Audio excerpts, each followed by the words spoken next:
প্রিয় ভাইয়েরা, এই যে এতগুলো মানুষ মাইকে যা বলতেছি, যা অনুরোধ করতেছি তাই শুনতেছে, এর থেকে শান্তিপূর্ণ প্রোগ্রাম বাংলাদেশে আরেকটা দেখান।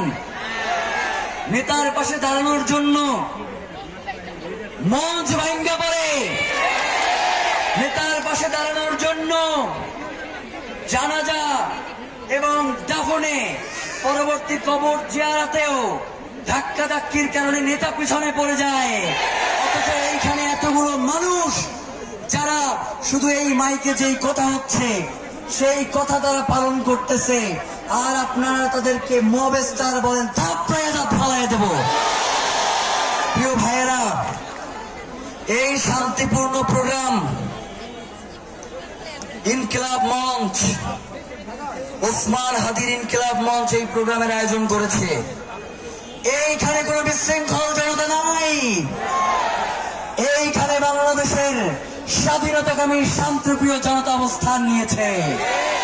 সুতরাং তাদেরকে যদি আপনারা পরিচিত করেন, প্রলোভন দেখান, তবুও আমরা বলে দেই আপনারা কোনো বিশৃঙ্খলা তৈরি করতে পারবেন না। গতকাল থেকে রায় ওসমান হাদিকে গুলি করবার পর থেকেই বিভিন্ন জায়গায় আপনারা মবের সৃষ্টি করেছেন, কিন্তু ওসমান হাদিকে কি আপনারা নাই করতে পেরেছেন? ওসমান হাদির হত্যার সাথে যারা জড়িত তাদের বিচার নিশ্চিত করা না পর্যন্ত এই জনতাকে কোনো ছল চাতুরি দিয়ে বোঝানো যাবে না।